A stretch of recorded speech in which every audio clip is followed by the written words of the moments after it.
Before we get started tonight here, ladies and gentlemen, on another episode of Fast Break, I want to talk about our sponsor here on IE Sports Radio. Another app company with apps like Me, BS Meter, and FaceFly. Another app company starts building apps they love and sharing them with the world. You can find them at anotherappcompany.com, and also you can find them in the Google Play Store. Coming soon to the Apple App Store. And I know with last night, what happened with Nate Robinson, y'all can go to Me right now and get your jokes off on him right now. And a lot of people got a lot of jokes off on Nate. So, go check it out. Me, BS Minter, and FaceFly on anotherappcompany.com. And like I said, you can find them on the Google Play Store. I'm sorry, Nate. Don't be mad.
With free agency kind of in the background, we're going to start previewing the NBA for the upcoming NBA season.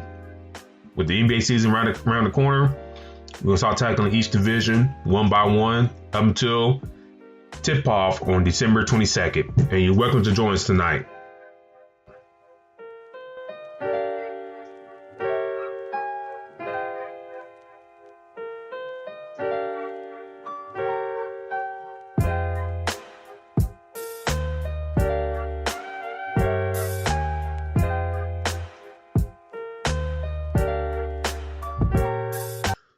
And join us as you shall tonight, ladies and gentlemen. We're up here live on November 29th.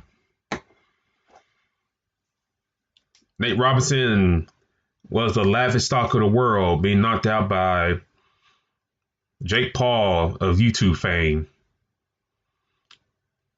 And unlike Mr. Robinson, we won't let you down. D-Lock, how you doing tonight, sir? Doing good, man. Things are much better. Yesterday was a laughter, man. That was insane. I don't know what Nate Robinson was thinking on that. I give him courage to go do boxing. You know, some people ain't built to fight, and we know some guys, stay ready. And Nate Robinson thought, he can turn that around. And, into his second career, maybe. But after this, it's like, I don't know, man. I don't know. Nah, I know it's over with him. He better not step in the ring anytime soon. And if he think about it, he needs to look at that tape. Because this dude just, oh my gosh. Not sure if you guys seen it, but if you haven't, make sure you go to YouTube because it will be all over the world for the next months and months to come. But look at it at full speed, and that's the third knockout, not the first two, the third one. Yeah, I don't know what Nate was thinking.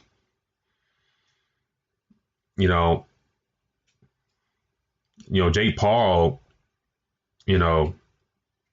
You say, well, what you want about him? He has some fights under his belt.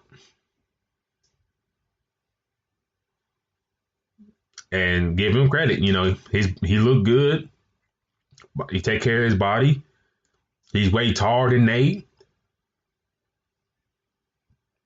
I think Nate probably thinking, maybe he can out athlete him to a point that he can beat him. And that didn't happen. So yeah, my thing is, even looking at the fight, like it's like Nate Robinson, I guess he thought he was out the street or something. Just was bum rushing him, thinking that he just can just hurry up and get his hits in and move out. But in a ring, it's a little bit more strategizing to it. So, but hey, I'm pretty sure next time he tries something like that, he won't go out there and try it again. Now, people was giving him, respect for going out there and doing a different sport outside of his sport, basketball. But dude could have got killed in that ring, man. Mm-hmm. I mean, the thing about it is he did fight a boxer that, well, not necessarily a professional boxer, but if it was a professional boxer and he was trying that kind of stuff, I don't know if he would have made it even to the second round. I don't think either. So, like I said in the beginning, monologue, don't be mad, Nate. It happens. But if you want to get your jokes off, like I said, go to me on anotherAdCompany.com. But tonight, ladies and gentlemen, we're going to just talk about a host of things. Like I said, we're doing our division preview series. Tonight, we're starting with the Pacific Division out west. And then we're just going to move each Sunday to each division to up until, tip-off starts around the 22nd. But first, we'll do a little cleanup in free agency. D-Log, any other thoughts on free agency? Nothing really else big has happened yet. Terms signing wise. I mean, Atlanta did sign Bogdan Bogdanovic after the botch signing trade with Milwaukee, and also picked up Danilo Gallinari. What do you think of those two signings for the Hawks for the upcoming season? The Hawks got shooters. Clearly, they're going to be able to space the floor. They're going to be able to spread the floor, actually, with all the shooters that they have. Picking up Rondo was a good pickup for that purposes. Also a defensive player. Him and Chris Dunn, right? Chris Dunn is over there. Yep. So they have a pretty deep roster. And what makes it even better, they have Clint Capella. So now they have the big man that can kind of grab anything off the glass with the shooters and Trae Young, Gallinari, Bogdanovic, all these other guys. So I really like what the Hawks did this offseason. And in a sense, it's kind of being the sales pitch to making sure to keep Trae Young in Atlanta. Now, I'm pretty sure, they're wanting to be better, but also them being a better team is keeping Trae Young to be their part of that rebuild or that build. So obviously they're going to have to pay him the max when that time comes up. But if you can show improvement prior to that, it'll be hard for him to consider going to different places. So for me, it was a smart idea for them to pick up these pieces, because now you got all these other pieces that, you can say, hey, look, all right, we are a much better team than we were when you first got here, the year after, and also they're on the East. So, you had last year with the Wizards fighting for a playoff spot last year.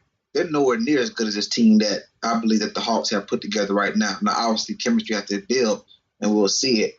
But this team looks like they can be pretty solid for years to come.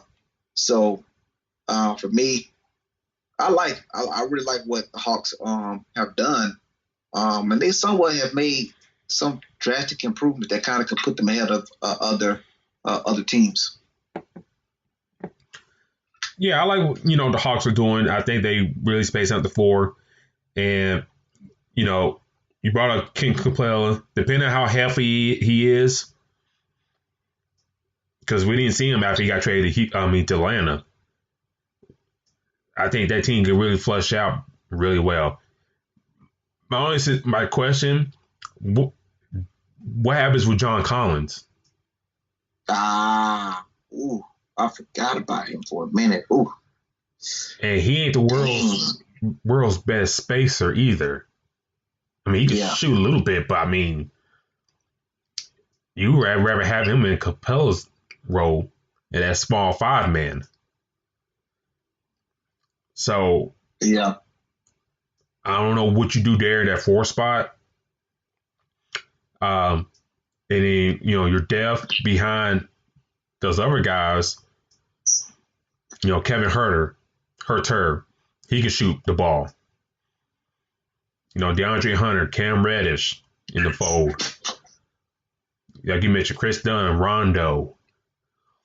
So you got some depth on that team that you shouldn't be at the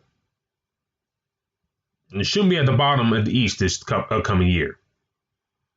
You should be contending for a playoff spot. Definitely. So, if those guys can come in, bring their shooting, hitting their shots, giving Trae Young space to do his thing, in late game situations, have a Chris Dunn out there to be that defensive stopper up top. I think if you're Atlanta, you're Atlanta's Hawk fan, I think things are looking on the up and up and trying to make a push back to the playoffs. Yeah, I mean, things are looking, like I said, some teams made huge improvements, but we're talking about the East, right? Again, I believe another team that is below 500 is going to make the Eastern Conference playoffs. And I wouldn't doubt it if this team is one that can't do that. Now, this is a shorter season or a shorter build to the season. We're talking about a season starting in less than a month. So, these guys got to be in the office, get the chemistry in quick. But I think that the Hawks would be something to mess with now. You did throw that wrench in that I really forgot about with John Collins. Oh, my gosh, I forgot they got him. So they have so many pieces at that team.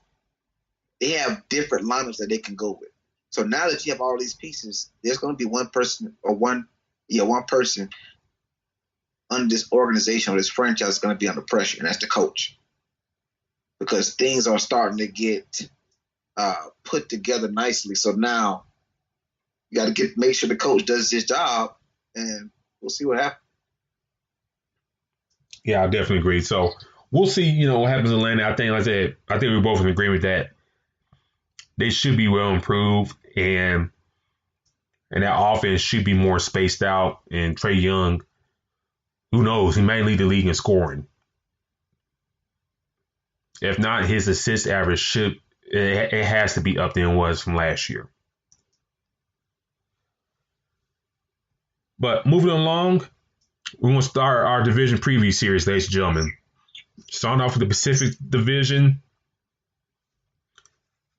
we're going to kind of, I'd say, go like from 5 to 1, see who we got as the worst to the top of the division. D-Lock, who do you got as your number 5 in the Pacific Division? So, in this division, we're talking about Kings, Lakers, Suns, and Clippers, correct? Correct. So, at the bottom at the moment, I'm going to definitely have the Kings at the bottom. They didn't make any big drastic moves, but they did lose Bogdanovich, which I thought was a huge piece to lose. With this division, I think it's going to be kind of tough. I think that you have to watch out for, obviously, the big dogs in, the Lakers and the Clippers. Now, this move isn't just about this move isn't just about who they got, but also what the other teams did. For me, the fact that the Suns made big moves kind of pushes things back for me when it comes to the Kings. So, you're already looking at a pretty deep division with the other teams there. So I do have them at 5. 4. So at the moment, I actually have the Golden State Warriors at 4. Now that's pretty sure. Yeah, that's probably going to shock a couple people. But the reason why is because I think they're going to miss Klay a lot more than we believe. I believe that Klay is going to be the guy that could make, the big difference in that team, or he has been. Wiseman is going to be Wiseman. I think he's going to grow into this great player. Kelly Oubre was a nice pickup, but I don't see him as being the Klay Thompson. I actually see him being more so of a he's more of a scorer, not a shooter to me. So I think we do see Damian Lee kind of step up. They did sign Brandon Wanamaker, which probably be a must pick up now that Klay is hurt. They lost the other point guard too, Kyle Bowman. Let's see what Andrew Wiggins looked like as well. But the improvements the things that they've done, I don't think it pushes them, above these other teams. I just think that at the moment, this team is still have to gel a little bit, but I think they're going to miss Klay more than we expect. So I have them at 4. 3, this is where it gets kind of tough for me. So for me, at the moment, now I want to see what kind of happens. Is I'm actually going to put the Clippers at 3. Interesting. And yeah, the reason and we're talking about the new coach Ty Lue. You got Kawhi coming back, Paul George. But for me, it's the identity of this team is still up in the air. Serge Ibaka is over there, but I think that they're gonna really miss Trez. I think he's gonna be a big piece they're gonna miss. I do expect Luke Kennard to come out and be a better player for them. We're gonna see Lou Williams be Lou Williams, obviously. Patrick Beverly is just up and down. I think that's another reason why they picked up Bowman. Also still have Terrence Mann back there, but Beverly is just one game he's good, and the next game he's missing half the game because he has too many technical fouls. So it's like you never know what you're going to get from him. He's a great defensive player when he's on the court, but you're not going to see him on the court that often because of a different issue that he can cause. He's so physical that it can, put him in foul trouble quickly. So, to be honest, I don't think we see the big time Serge Ibaka that we've seen in the past with the Clippers or with the Raptors. I don't think we see the same Serge Ibaka we've seen with the Raptors with the Clippers. And I think that he's going to move into that starting role, in my opinion. I think, him and Zubac, now you can rotate it any kind of way, but I just don't see him coming off the bench as being that kind of player that he was at the Raptors. I think his role is going to be big with the Clippers. So, but it obviously one reason why is because they did have Marc Gasol there in Toronto, to where I think Marc Gasol was a better player than Zubac defensively.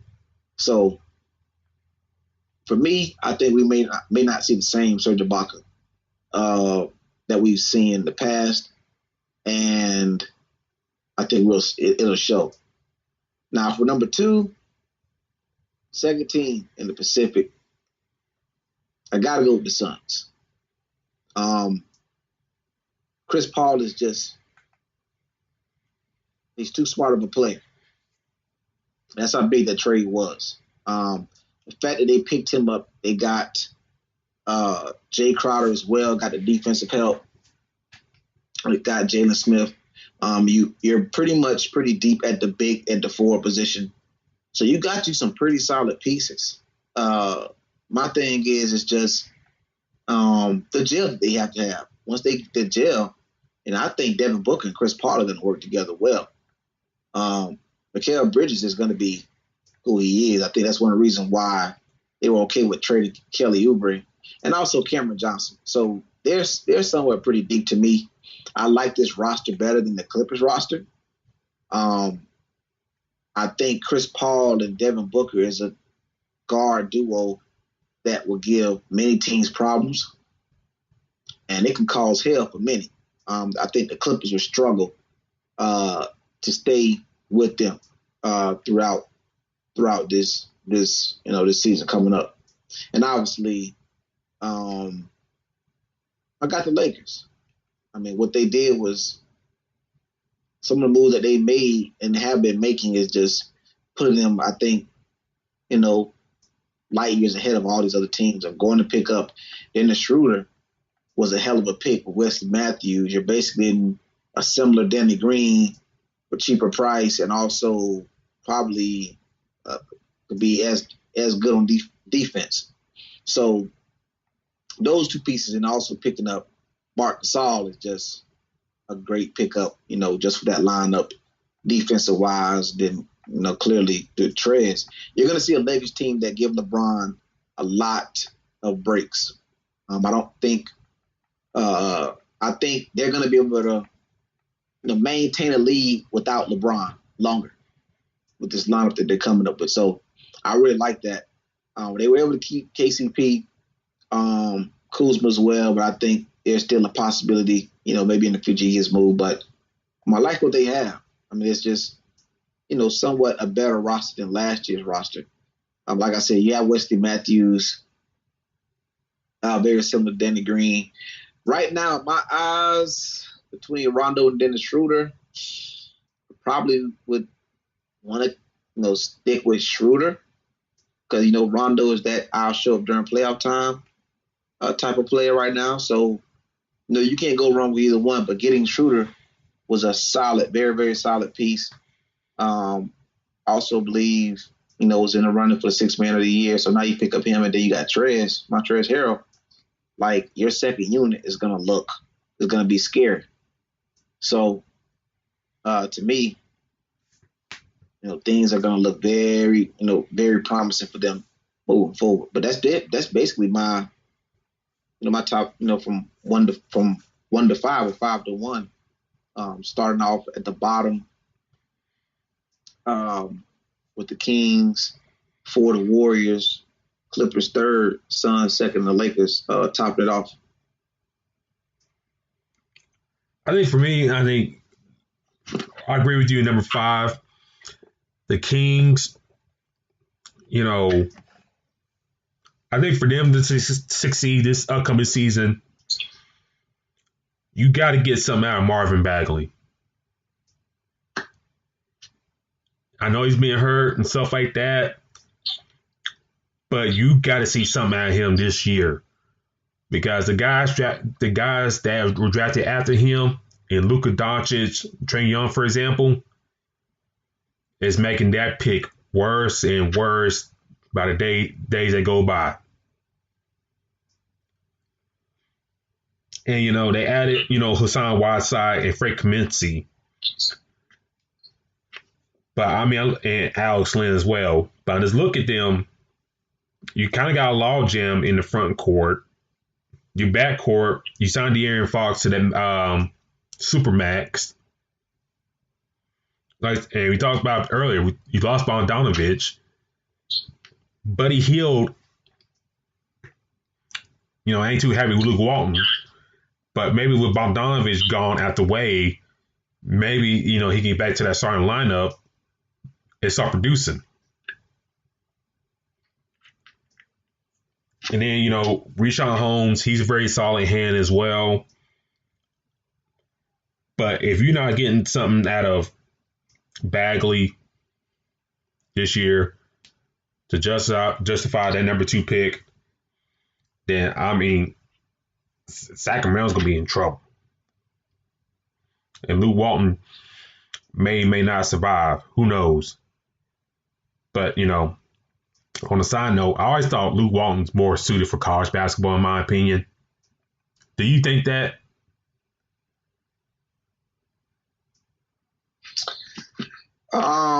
Say that again about who? Luke Walton. I think his coaching is more suited for the college game. Yeah, Luke. The thing about Luke Walton is, I think he's still learning as a coach. So remember, Buddy Hield had signed that big time extension, and then I think halfway through the season they end up having him play off the bench. So I don't know what he's cooking up there in Sacramento.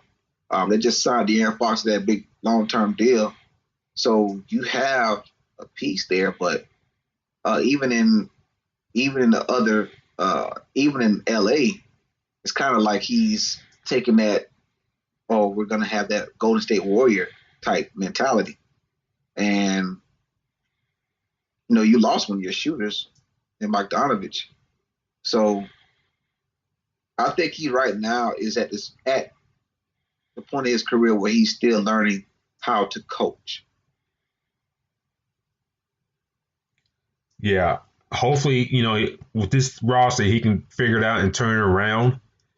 But it's going to be an uphill climb, especially in this division, to make that run. Because look who's drafted after Bagley. Luka Doncic, number 3. Jaren Jackson, number 4. Trae Young, 5. And then you go further down the list. Shai Gilgeous-Alexander, number 11. Michael Porter Jr., number 14, who's kind of been injured and stuff like that. But this upcoming season, we'll see how he transforms in that starting role. And then also go Kevin Huerter. Mo Wagner produced more than Bagley to a degree. So, Mitchell Robinson, Gary Trent Jr.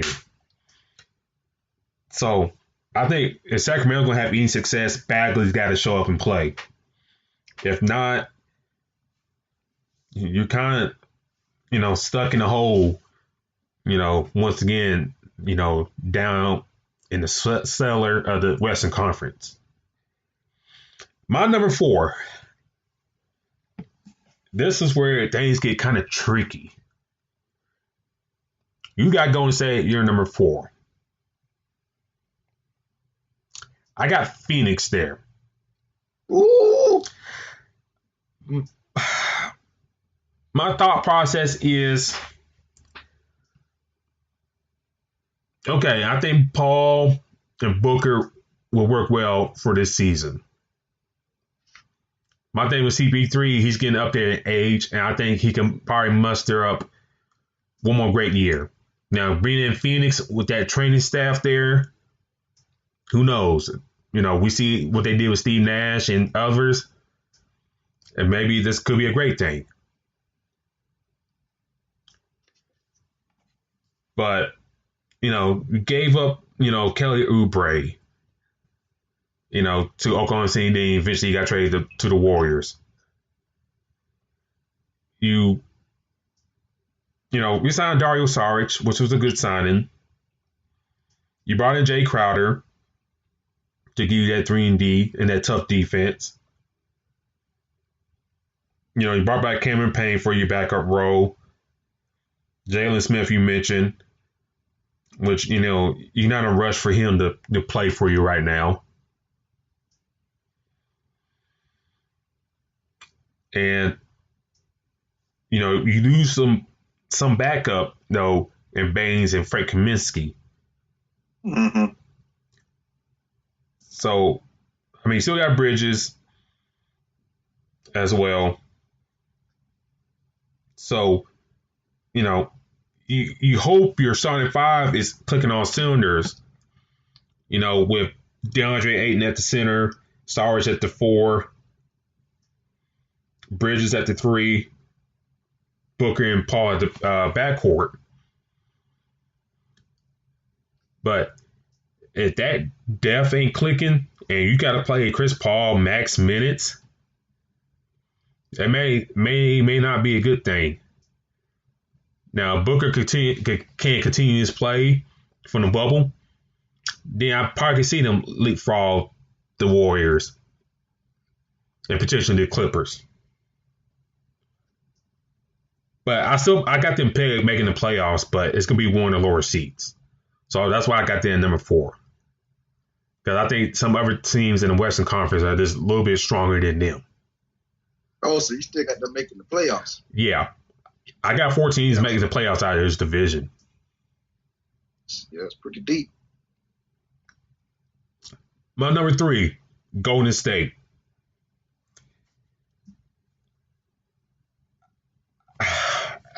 Like you, I was on the fence, like where to put them. If Klay Thompson didn't get hurt, I think you talking top 14. But what we kind of discussed last week, and what Brian Windhorst reported during the NBA draft, it felt like Klay had to rush to get back because the season just get up and running, and he had to rehab quicker and all that stuff. And next thing you know, he tears his Achilles. And I think we talked about this last week. If he didn't get hurt, I could have seen them maybe trading that trade exception that was at $17.5 million. That number 2 overall pick, maybe like a Andrew Wiggins, and maybe throwing another first round pick for somebody. And trying to get back to that level where they at with Kevin Durant. For who? I don't know. Giannis would seem like a sexy option. James Harden went out of town. Maybe take a swing at him. Potentially. Who else may be available? Maybe a Bradley Beal, but probably can shave off that draft pick or so. But I think they'll do well enough. This year in the fold. Steph Curry be back healthy. You have Oubre, like you mentioned, he's more of a scorer than a shooter, which what that offense really predicates on. Draymond, he's a key figure to me. He has to hit this year. He's got to be at least shooting 40% from the field this year. I'll take it back. At least 42%. And at least 38% for 3.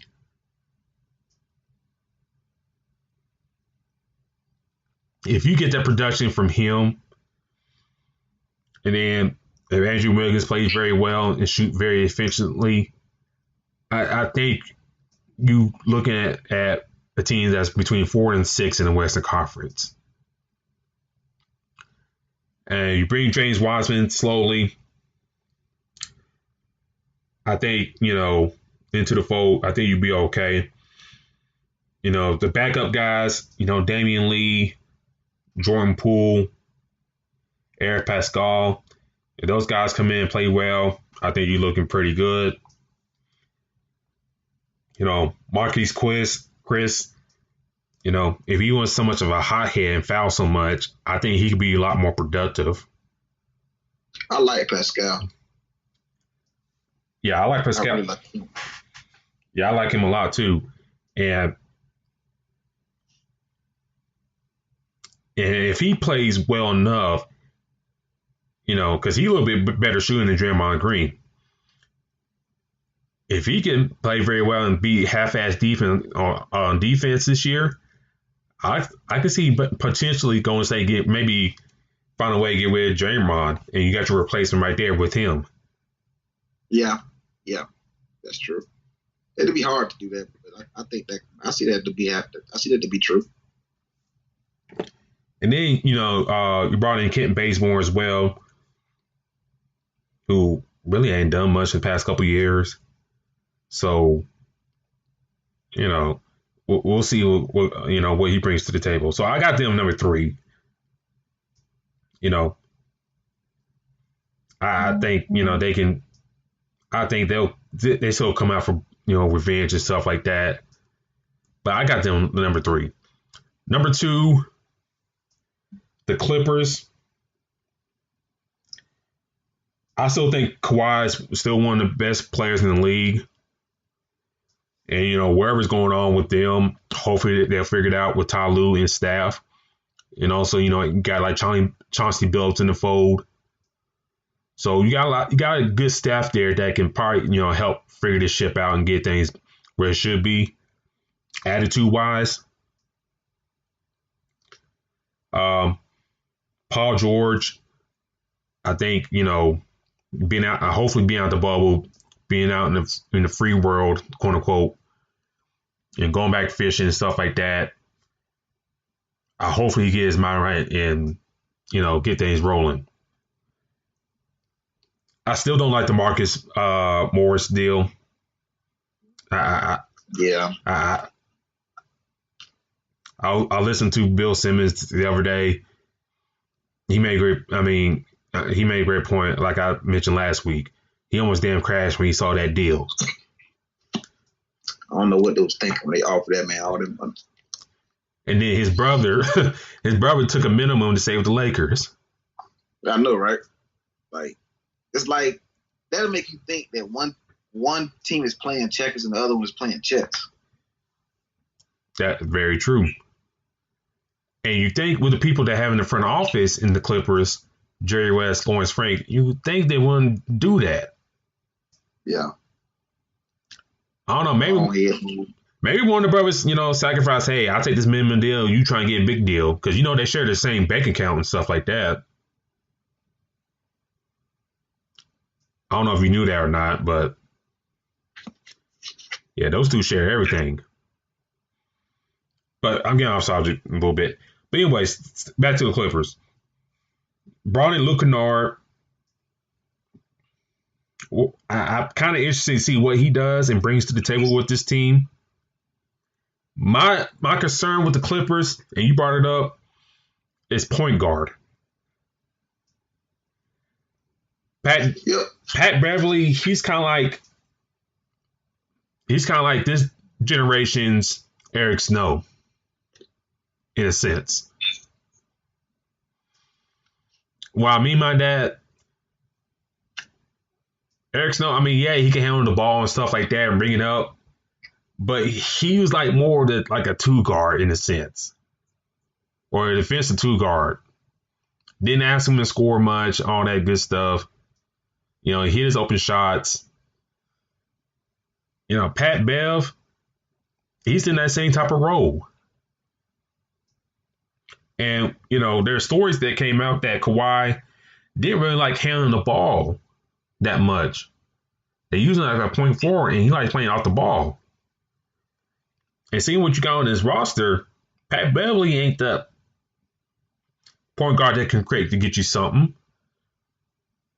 Lou Williams, he's your 6th man, so he don't create too much for you. And I was looking down this roster. Besides those two, that's really it. You got Terrence Mann, but he's more of an off guard. Did they bring back Reggie Jackson? Yes or no? I don't think so. I didn't see him on a roster. He's still a free agent out there. Even if you brought him back, he ain't creating nothing for you.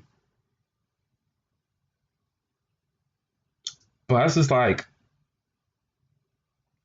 where's the flow in the offense going to come from? Who's going to set the tone?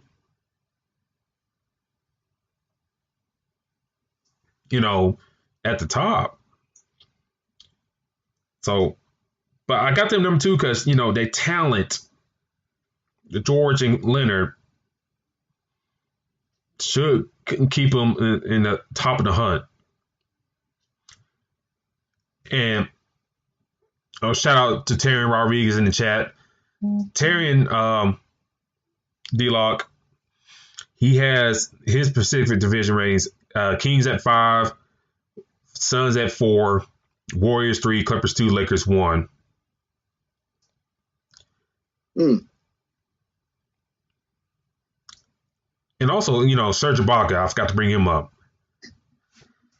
I think in those late game situations, you're going to have Ibaka at the 5, and then probably Marcus Morris at the 4, and then Kawhi and Paul George at the 1 and 2, and then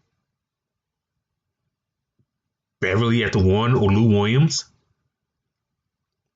But if you look at that lineup, D-Log, I mean,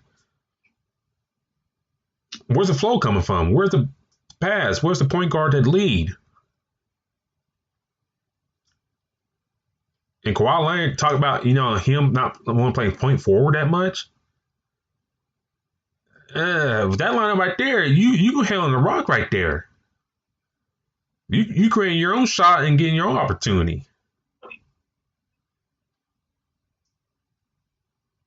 So, the Clippers, unless they go out and try to get a point guard, they're not winning. They made the playoffs, but they're not winning the ship. They're not winning. No.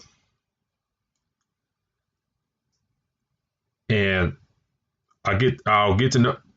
And this is why, when people kind of link Rondo to the Clippers, this is why they should have went out their way to get Rondo. Because I think he will make things flow with this team. Yeah.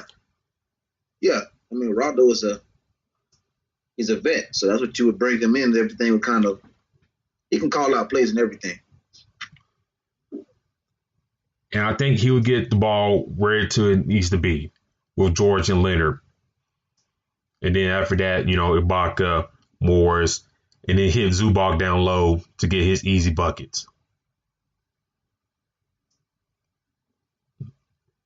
So I got the Clippers at 2. Number 1, of course, the Lakers. Getting, convincing Marc Gasol not to go to Spain and getting him at 2 years, $5 million was a big coup. And credit, kind of good for them to keep, adding those centers because, AD said he didn't like playing center and stuff like that. But you really upgraded, in a sense. Let's be real. JaVale McGee, Dwight Howard couldn't shoot outside, the paint very well. Now you get a guy in Gasol who can make those 17-footers or even step out and hit those 3-pointers every once in a while. Getting Montrezl Harrell was a steal. It's like either him and Ibaka signed the same type of deal, and getting like Trez in there to be that energy guy, hustle guy down low, and see the impact that he had made with the Clippers was a big coup for them, for the Lakers. I like that sounding. Getting Dennis Schroeder ahead of everyone else who needed point guard was very big. Kind of look at like the landscape in the NBA now. Credit to Rob Pelinka. He got ahead of everybody and got Dennis Schroeder. Rob Pelinka could say some weird stuff at times, but the man knows basketball. Yep. And to get ahead with your, across the locker room rivals, the Clippers, getting Schroeder. Getting ahead of who else I can think of? Who needed a point guard badly? The Knicks potentially. Big move. Orlando Magic needed that point guard. Big move. Who else I can think of? That's really about it, top of my head. But jumping ahead, those teams to get Schroeder, very big move for them. He's a big player too. Like he's gonna be that. At some point, he's gonna come in for they can run a team without having to have LeBron out there, which is a big piece. Now you don't have to really rely on having LeBron out there to be the sole offense or Anthony Davis be the sole offense. Now you have all these other options. And that's what happens when you get a player like Schroeder. So I expect them to be better, in my opinion. I mean, I thought they were already just won a championship. So for them to make that piece and then bring in the 6th man of the year, like how can you not have them, number one? And then, you brought back Markieff Morris at the vet minimum. So you still keeping your cap flexibility very good. Wes Matthews, you brought him in to replace Danny Green for the fraction. For replacing Danny Green for the fraction of cost that what Danny Green's going to make this year at $15 million. And then, the trade they did with Cleveland with JaVale McGee, bringing in Jordan Bell and Alfonso McKinney was very good as well. So I like what the Lakers did. They upgraded each position. Then you brought back Caldwell Pope. You still got Alex Caruso in the fold. The Italian Tucker dude, when he played some moments in the bubble, looked pretty well. So his development is going to be key down the road for the Lakers. So, granted, I kind of wish, they get AD signed up and out the way. But, let's look at how this roster looks. Who's going to stop them? They have everything. It's a better team than last year. They seen where they struggled. You see what happened when, they brought Danny Green in. They were expecting better consistency, and, it was, I guess they kind of replaced him with somebody else. Dwight Howard played, good from time to time. So what happened is they brought somebody else in. So they have the main pieces in AD and LeBron. So now they're kind of building around those pieces. Also, I believe that they're trying to get younger for when LeBron leaves. So I don't think that these offseason moves were just for right now. I think this is going to also influence what they're going to use to bring in another star player in a couple of years when LeBron is gone. And Terry brought up in the chat about the Lakers playing too much for KCP. Yeah, I agree with you there. I agree with you there. I think you could have maybe shaved off, about $5 million or so. If they resign him for like a 3-year, $30 million deal, I'll be satisfied.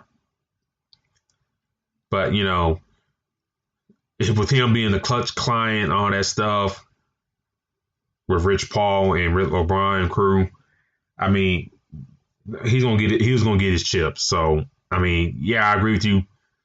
I don't think I couldn't play him that much, but his defense, especially in the playoffs, and scoring when it counts, was kind of key for the Lakers to win the championship. So I don't know. It's kind of like but then again, I see it. Yeah. I think that another thing is, and it probably falls into the fold with Montrezl Harrell, is okay. He did get paid some kind of money. What is it? Like a 2-year deal? I think he got 1-year deal. So what happens is he got paid. Won a title. He helped to win a title. All right, boom, that's cool. But what happens is he's in a scenario where he's seen all the other pieces, and they've seen all those pieces they picked up. Now, Clutch says, well, hey, we're going to try to get you to come back and possibly win another championship or two, and then get paid again, right? So if that's the case, another person that they got like that is Trez. A lot of people talk about the fact that, I think we talked about it, Trez getting what he got. A lot of people was like, well, they felt like Trez kind of got cheated about what he got, 6 man of the year. know, many people would say they thought he would get more, maybe 15, north of 15, 20 million, whatever. But you can see that Clutch is in a scenario where they're trying to win titles and collect money. So in that situation, this could be a scenario where, both of these guys could, cash in right now, money wise, and then go get some titles and then cash in even more in the future. So that's what I'm also thinking with the KCP deal as well. He played pretty decent on and off. He was in a scenario as Danny Green, as Dwight Howard, but they need some guards, right? They lost Avery Bradley as well. So you're going to use these pieces to win another title. And if he can play better now, maybe he leaves in a couple of years after a couple of titles, and now he collects a bigger check, kind of like Rondo. Yeah, and I think if you sign up, it's kind of like getting back to the old days when the Lakers win championships. They get these guys on nice deals. Hey, come play for the Lakers. Back in the Dr. Buss days, Jerry West days. Come play for the Lakers. We compete for championships. And this with these signings, signal. Marc Gasol, his last legs in the league, trying to win a championship. Markieff Morris, same thing. Wes Matthews, he's 34 years old. So, these guys, hey, they know what the deal is. Come in, do your job. You be on top 2 season in the Western Conference.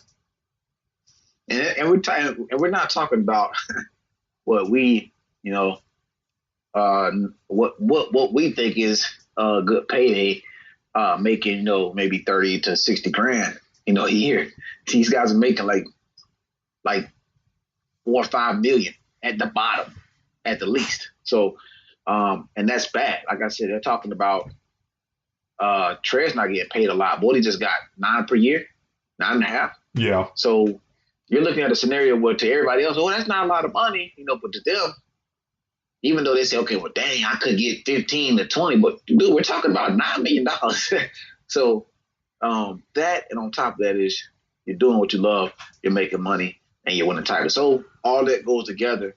You're not really too much worried about, hey, I need to get paid more because you're making $9 million and you make that for a couple of years, a couple of titles, that 9 could move up to 20. And, Travis got his money elsewhere. He got a lot more than damn Mason Plumlee got. That's 3 years, $25 million. Get the hell out of here. And,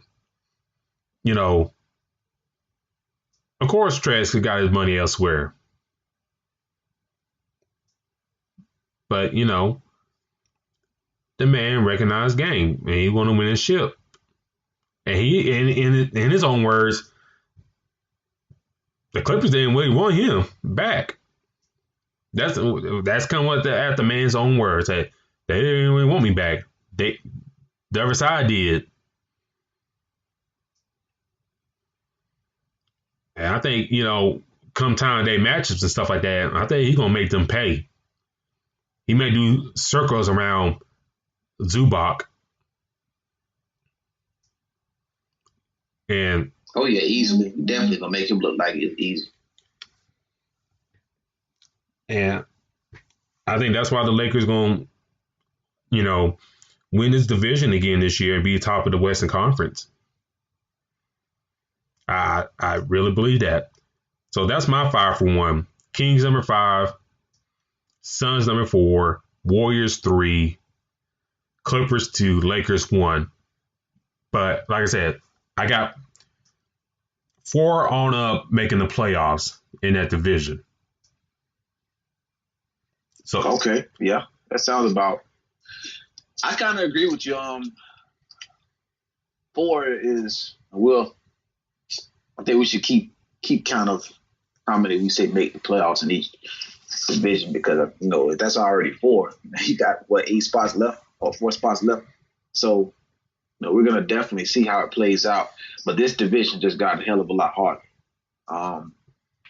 Like I said, the biggest moves was what the Suns did. And I just had to give so much credit to Chris Paul because of what he did in OKC.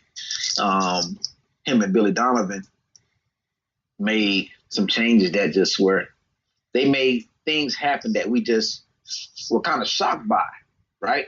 We're looking at how they're playing, and it's just like, well, damn, like, this is what he's really doing, with the squad. So for me, it's a thing of, wow, okay. Yeah, we got to make sure that we watch out for like the Phoenix Suns. So it's early, but I definitely agree with you with the Lakers. I just think that the Suns might be one of those sleeper teams. Only thing that worried me about them is how does Ayton hold up, and I think we already heard that Phoenix has a great facility, so injuries is not a big deal for them. So it's gonna be interesting, but yeah, the Lakers they're light years ahead of everybody right now, to me. So yeah, to put a bow on this, ladies and gentlemen, I think me and D-Lock agreement that the Lakers, they're the rule the roost. They got better. They had some very key pieces at key positions and got a lot younger at those positions as well.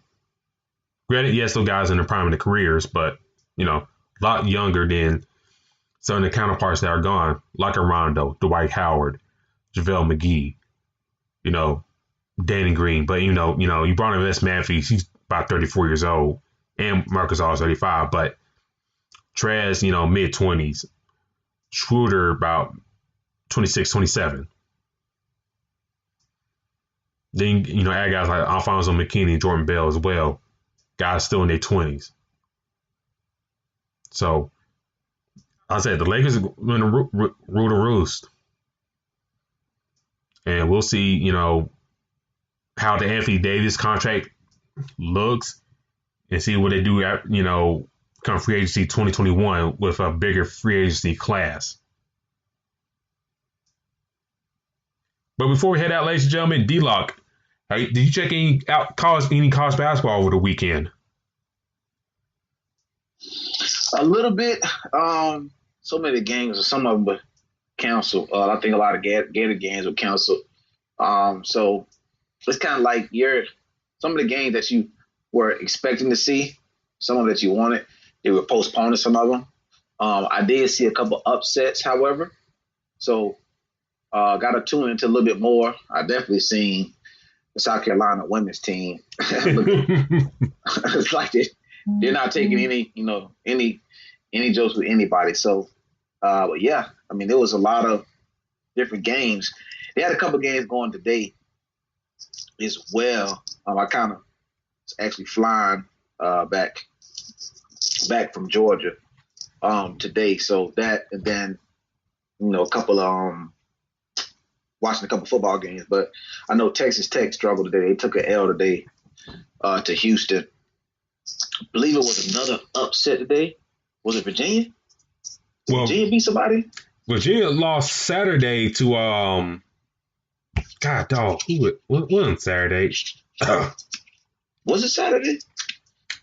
No, it was Virginia. I'm thinking Virginia Tech. They beat Villanova. That's what I was thinking. Yep. Virginia lost by 1 to San Francisco. And yeah. Okay. Here's my thing with Virginia, real quick. Their style of play works well against the other Power 5 schools. But when they play over those mid-majors, the talent level is about the same. Tony Bennett don't go off with these, big-time recruits. Right. He gets these guys that stay in school, 3 or 4 years, which is nothing wrong with that strategy. And, they play to his system to a T. But you get with these other schools that kind of in that same level, they don't play very fast, stuff like that, play strong defense, whatever, unless they're like running like a gimmick offense, like, in Belmont or Sanford down in Birmingham. Did you see that score? Sanford basketball team put up 176-99. That's insane. Somebody trying to get drafted. Somebody's trying to move up in the coaching world, and winning that way will do wonders for you. And actually, they had a game today, Sanford. And they play A&M today. Well, Alabama A&M. And they lost by 2 points, 78-76. So each opponent is different. Things are starting to get kicking on, so we're starting to see different games. And the Villanova to fall so early was a shocker to me, but I know how Villanova roll. They'll be ready, come tournament time as usual. But it's so early. That's what I've noticed also about college basketball too, is you see some teams get upset very early in the season. It's like they need that one shocker. And then they start to, get the chemistry and start to roll. But it has to happen at some point. The biggest shocker is, what you said, and looking at that South Carolina score. That was great. And then I think, Gonzaga, I think they're going to be the team to beat. I watched them beat down Auburn. And on a side note, to all you Alabama fans that wanted Bruce Pearl years ago, look what's going on now. Bruce Pearl and Auburn got to hand themselves and put sanctions out. We ain't gonna play in the tournament. Don't get us in trouble. While Chuck Person was sitting in prison, Bruce Pearl still out there coaching and recruiting. Man should be ashamed of himself. But anyways, yeah, Bruce Pearl was at Tennessee when I used to go to University of Tennessee, so I know a little bit about him in those sanctions situations. But let me ask you this: Alabama men's basketball recently got their punishment from the NCAA, 3 years probation, and the dude Kobe guy got like a 10-year ban from basketball, which seemed like a long time. But they got probation and he got a ban. What do you think is going to happen to these other schools? We seen with the FBI case with Kansas, Arizona, LSU, Auburn. What do you think is going to happen with those schools? Because they did a lot more worse than what Alabama did. Well, I think at this moment, you're looking at a scenario where they're going to do as much research as they can, but some sanctions have to come down. This is where you have it. The slap on the wrist is not working anymore. Actually, never worked. Yeah. So a lot of the times you are sitting here knowing that you have to give some type of punishment. Well, now to see how bad that punishment is based on exactly what happened. So, when they do this research, I think that's when they're going to really decide, okay, we're going to suspend them from this, that, and the third. But the more research that will be done will determine the end results. But it's just so much has to be done to figure that out.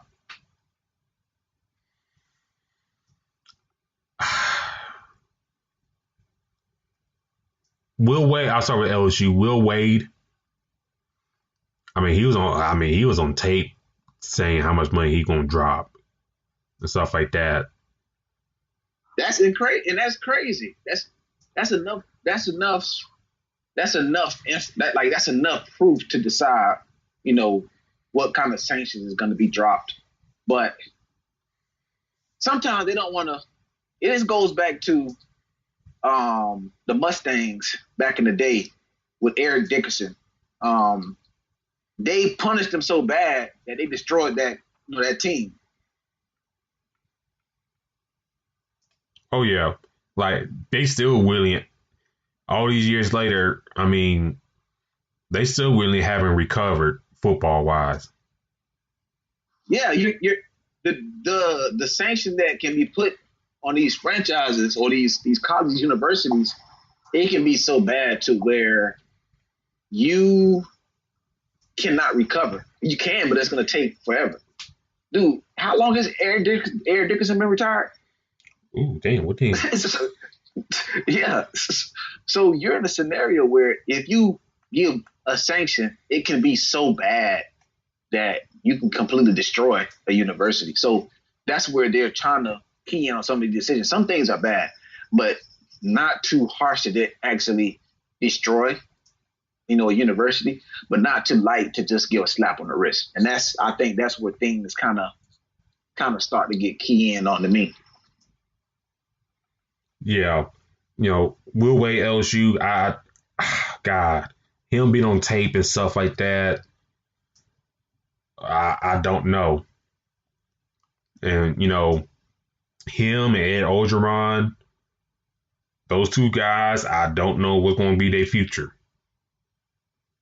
Yeah, I mean that stuff doesn't pan out well, but it has to be something though. So, like I said, it's like a wait and see what happened with those programs. Talk about today's action for a little bit. Richmond beating Kentucky by double digits. That in Richmond, seeing them, I've been seeing them playing at NIT past few years, especially against Alabama. Pretty good squad, and people by saying they'd be shocked about the loss. Not really. Not really at all. And it's going down the list, like you mentioned, Texas Tech losing to Houston. Calvin Sampson has done a great job ever since he got ahead of that program. Baylor beat the brakes out of Washington today.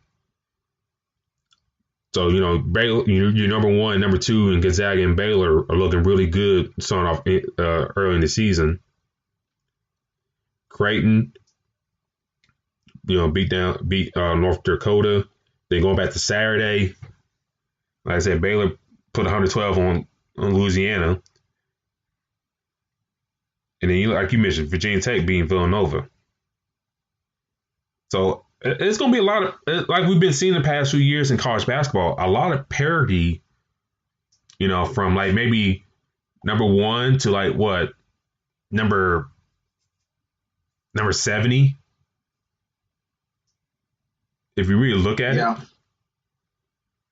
it's not too much difference in, who got the best player and whatnot in college basketball. We really don't know. Well, we'll see that later on. That's what I'm kind of interested to see is the player that's going to stand out. That's the most interesting thing about college basketball is the players that stand out, and that determines, so much for that team. So, you're going to have, your key teams, your Creighton, your Villanova, your ACC teams, a couple of teams, Kentucky, they're going to be solid, but I'm ready to see those couple of players are going to be like head and shoulders above everybody else. And that's when that draft board will kind of come up and it'll be more updated to what, to players that have stepped up during the season. So, yeah, we'll see how things shake out, in college basketball world. A lot of good matchups that happen over the weekend. Tomorrow, UCLA plays tomorrow, which, I'm not, Terry brought up about San Diego State having a talented program. They always do have a solid program, San Diego State. Even though Steve Fisher retired now, the wheels keep on turning at San Diego State. So I'm not surprised, with them beating, UCLA the way they did.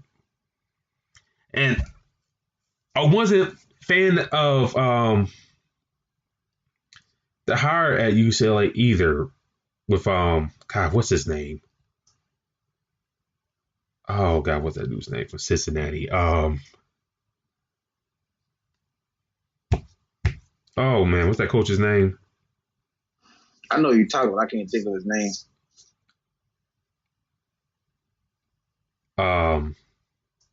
Damn. Yeah. Yeah, I wouldn't big on his hire either. Then I wasn't big on when Steve Alford got hired either years ago either. I'm like, him? I don't know. I just felt like, UCLA should get better candidates, but they really haven't. So, we'll see if they be Long Beach State. They probably will get back into the draft, but it wouldn't surprise me if they lose again. North Carolina plays UNLV tomorrow in the Maui Invitational. Texas plays Davidson as well in the Maui Invitational in Greensboro, North Carolina. So we'll see how those shake out, tomorrow and whatnot. It's getting interesting, man. I mean, this is part of the season that we love. Yes, sir. Especially it's super early. So, these are one of the games. Teams like to use these games to get the chemistry right before tourneys. So this is where we start. Like I said, this part of the season, I'm looking forward to seeing what player is going to stick out, what players are going to show up, and it's exciting, man. Especially these young kids. I really like to see that because you can see who could be the next, that number one pick. You got your projections now, but there's going to be somebody, as it is every year, that's going to come out of nowhere and shock a lot of people. I definitely agree with you there. And, with COVID going on, I hate some of these matchups that may be on pencil be scrapped away. That's the thing that's going to suck about this college basketball season. Like some of these early matchups and stuff like that is going to be maybe taken away from us and all that. So I hope and pray some of these matchups, go up and through. Yeah. And, these guys don't miss too much throughout this season. And, we're seeing in football and college football, especially in the Big Ten, for example, if you miss it, if you got COVID cases, you're basically done. You missing 2-3 weeks. So I'm hoping for these college basketball guys that they don't miss a lot of games this year, and hopefully they stay healthy throughout the year. That's my only wish for college basketball this year.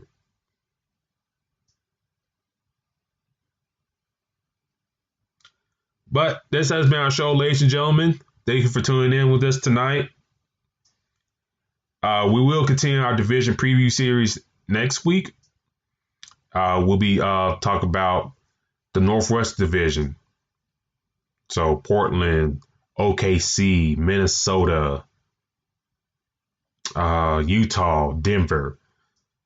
So which is the wild card. Which is going to be a wild card. A lot of talented teams in that division, so we'll talk about them next week. Along with other news that happens in the NBA and also in college basketball as well. D-Lock, how can people find you on social media? You guys can definitely find me at Black-813, Twitter and Instagram. If you've been seeing my tweets recently, I've been kind of going off about my Bucks losing to the Chiefs today.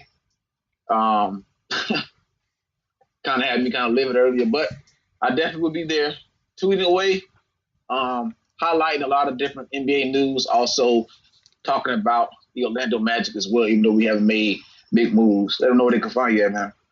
You can find me on Twitter at Spawn4288. That is Spawn4288 on Twitter.